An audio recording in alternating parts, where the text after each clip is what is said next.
it to our last day at the BPM.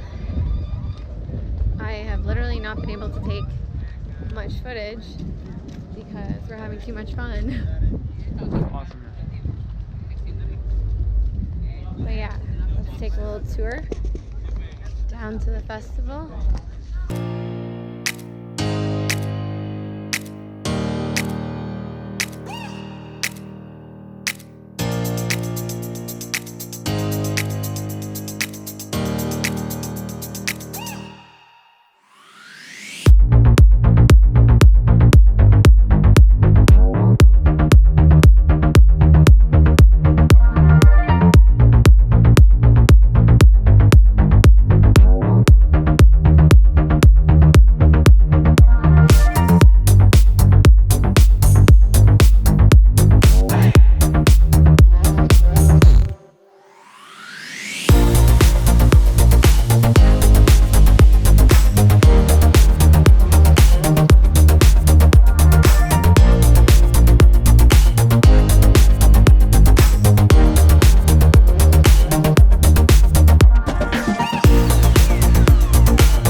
Lifted up by this one.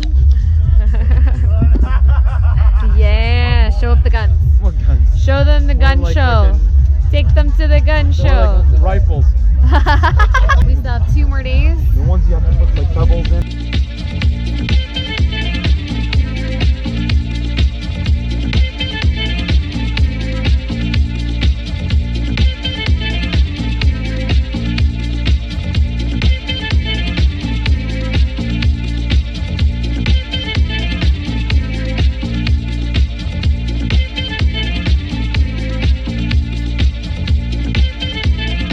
Sad to think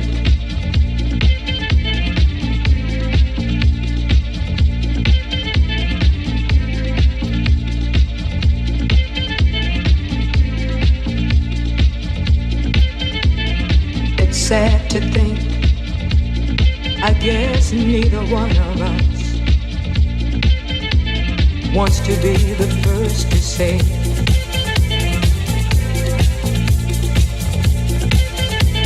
wants to be the first to say goodbye.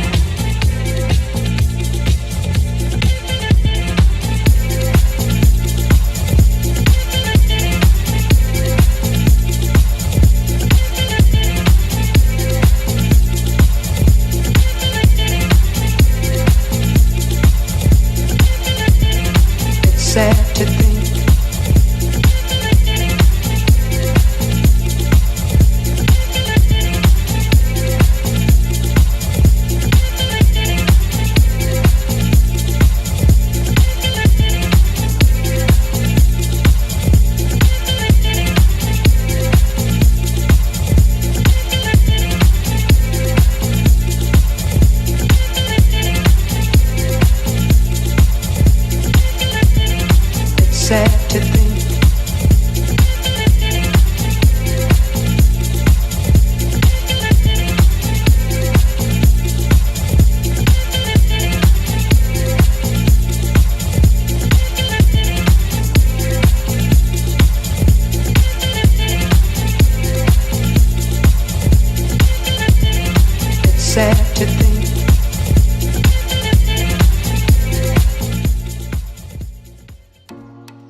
Hey guys, and welcome back to my channel. I hope you enjoyed that fun little recap from my BPM Festival experience.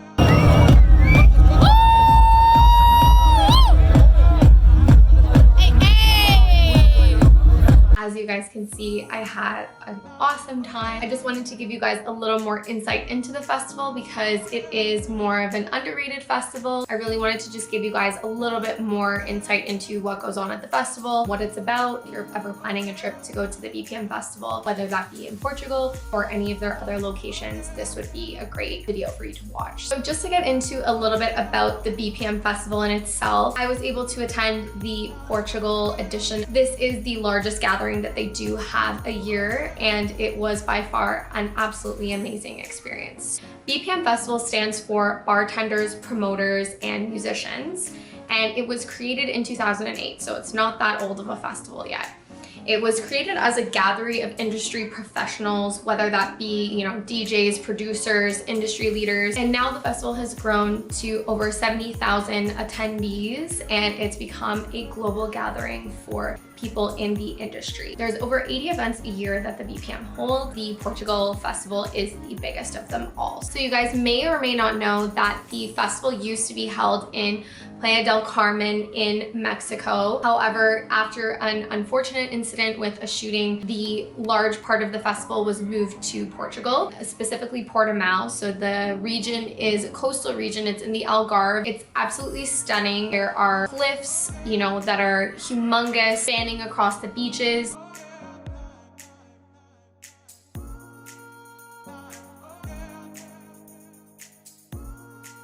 It's an absolutely gorgeous view everywhere you look, and the town itself is super civilized. It's very welcoming, and the atmosphere is absolutely amazing.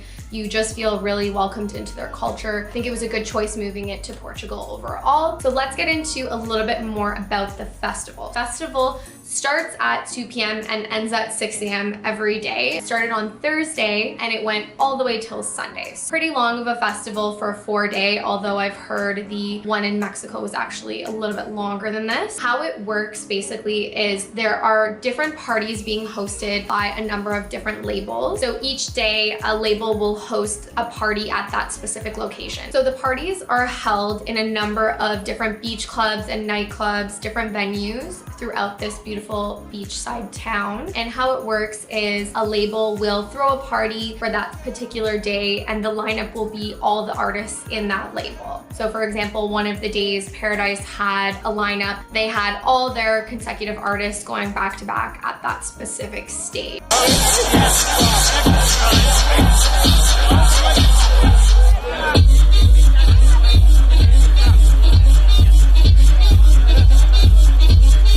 If there was a particular label you wanted to catch and their party, it was awesome to really immerse yourself in that particular type of music. And it just really gave you a taste of the artist and the label itself. And it was really awesome too, because in the VIP area backstage, if you purchase a VIP ticket, you do have access to a backstage area, especially in No Solo Beach Club. There is a backstage area that you can kind of stand, chill, hang out.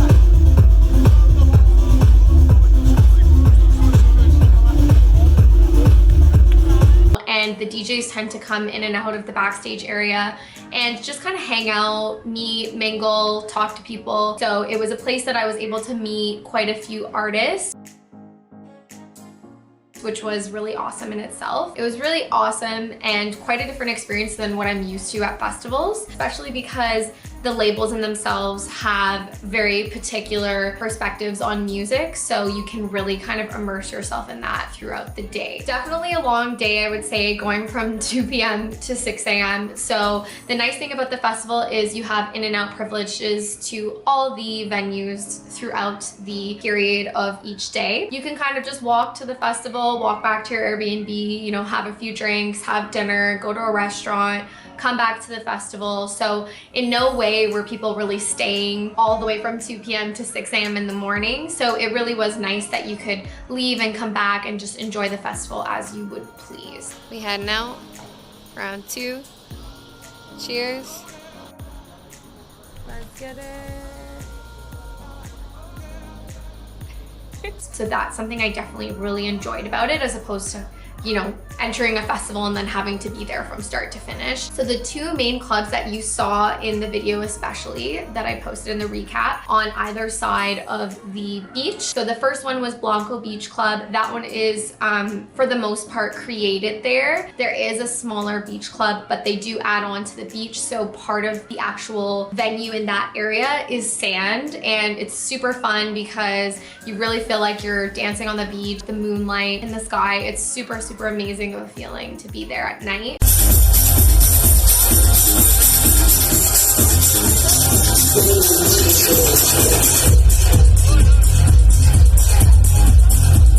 The club itself also has a pool area that you can visit if you are part of the VIP.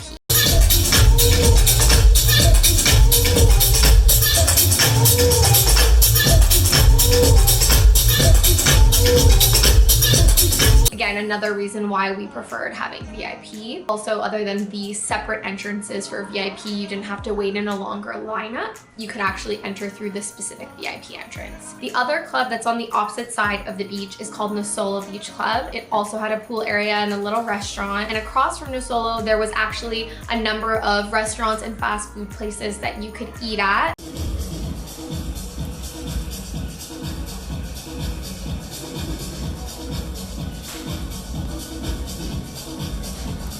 Hola, ¿cómo estás? You could still hear the music and enjoy yourself, but you could be sitting literally across the street at these restaurants, which was super fun and interesting. And I'm sure a lot of the people, residents of the town, were there, you know, kind of just enjoying the music and kind of relaxing, even though they weren't actually attending the festival. It also felt like you were still there and a part of it. So the other thing I loved about Nosolo is that it actually backed right onto the ocean. You can literally go swimming while you're at the festival. It was super beautiful having that view as well, whether it was daytime or nighttime. And there was a number of beach villas and just kind of little beds and chairs across the beach, because Nosolo is an operating beach club as well when the festival is not running. Having both of those beach clubs back to back was really nice because you could just walk back and forth depending on what artists you wanted to see. There was also a number of other venues and nightclubs that you could attend different parties at, or different DJs would be spinning at these specific venues later on in the night. And so you'd have to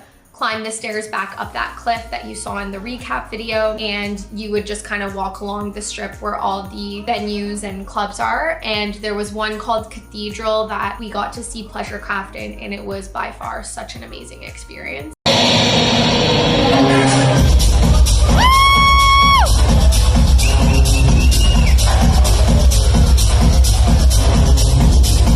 It was probably maybe 40 people in the venue total, and it was so intimate, such an amazing experience. Pleasurecraft really played off the crowd, and they just really threw banger after banger. We were like in the zone. We couldn't believe how amazing of a set it was.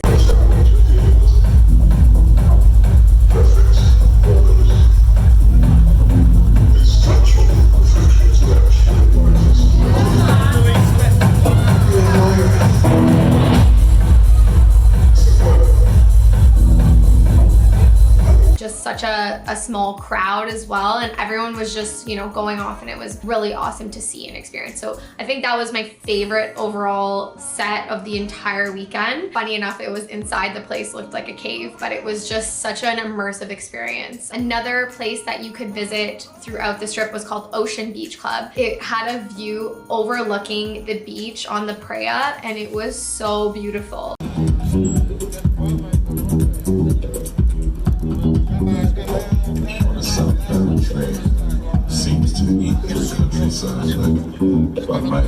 If you stood there around 5 a.m. because it closed at 6 to see the closing set, you pretty much started to see the sunrise, which was such a beautiful location to see it from, because you're overlooking the sunrise or the sunset as well at night from this gorgeous overlooking view of the entire beach and the Praia. Overall, I found that everything was super easy to get to. The map was really helpful.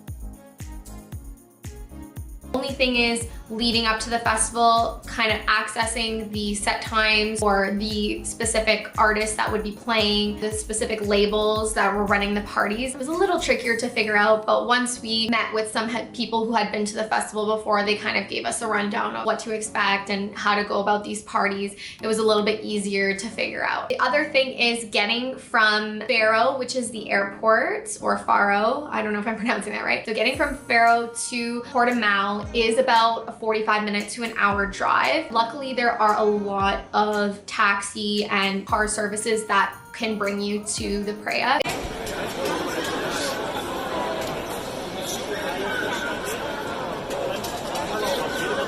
It's not exactly easy to get to, but it's very accessible, and I don't think it cost us very much. I think it was 10 euros a person to get all the way there. So overall, getting to and from the airport is a little bit of a mission, and I would say plan that in advance if you can. There's lots of car services that you can look into in Faro, and most of them go straight to that area because it is a very popular vacation spot in the region. It is hard to get a direct flight into Faro. That as well was a little bit trickier. We had a 4-hour layover from Lisbon to Faro to get to our final destination.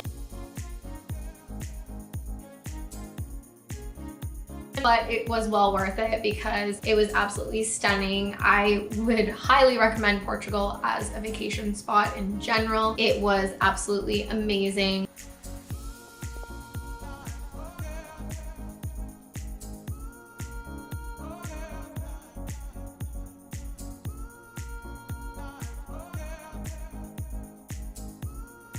Site-wise, people-wise, culture-wise, and even the food and everything that we experienced there was absolutely amazing, and I wouldn't trade it for the world. I could definitely picture myself living there later on in the future. I will 100% be going to the festival again next year. The lineup of artists, the ticket price, everything was so extremely reasonable, and for what you get, the lineup is absolutely insane. The amount of big name artists that are there and labels as well. Definitely get the most bang for your buck with this festival. Not only are you seeing a ton of amazing artists, but you also get to visit this beautiful spot in Portugal. So all three of us, my fiance and my friend, were all extremely blown away by the festival. We couldn't stop raving about it. We still can't stop talking about it, and how much fun we had, and just how much of a different experience it was from North American festivals, even though it is run by people from Toronto run the festival.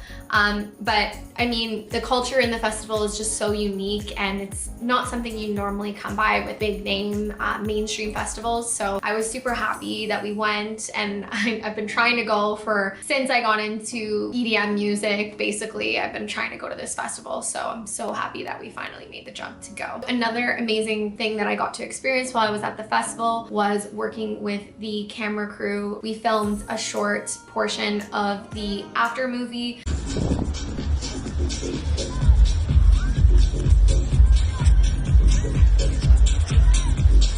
As well as some teaser clips for, I think it was the day 3 recap as well.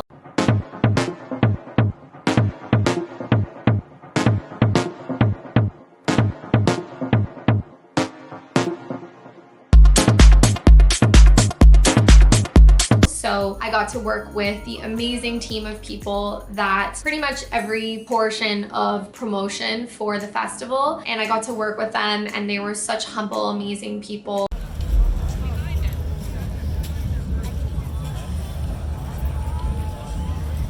They're actually from Portugal, they live there. And I got to shop a little bit, which was awesome, and that's gonna be making it to the intro of the after movie, which I'm really excited about. Just recovering from my broken foot and, you know, obviously being really down and out the entire summer, not being able to dance. This was a really nice segue back into the dance industry and doing the shuffling that I love. I thoroughly enjoyed the Airbnb that we found. It was, again, super reasonable. We stayed for, I think it was 5 nights total. It was a loft, so we actually had a downstairs with a balcony overlooking the beach.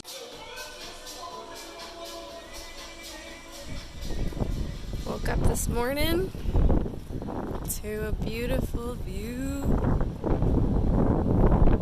and then an upstairs with another balcony, quite a large Airbnb. And for what we paid, it was like next to nothing compared to, for example, traveling to a US festival. I mean, again, more bang for your buck. You get to visit Europe. The flight was really not that expensive because it's September, and I'll probably continue visiting different festivals throughout the world. Europe definitely knows what's up, so I will definitely be going to more festivals in Europe.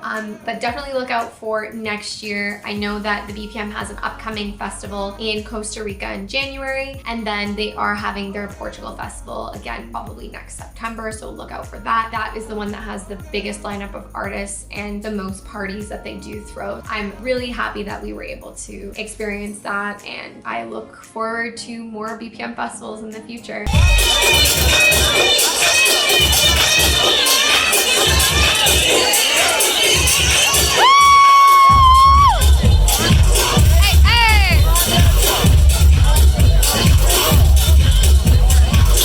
Thanks for watching, guys. If you have any other questions about the festival and you'd like me to answer them, feel free to comment them below. I would love to answer those questions for you. If you're planning on attending or you're just interested, please let me know. And I hope you enjoyed my little recap of the festival, and I hope to do more of them in the future to help you guys out and just kind of give you an overview of the fest. And please subscribe to my channel if you love videos that I put out. So thanks so much for watching, and we'll see you soon.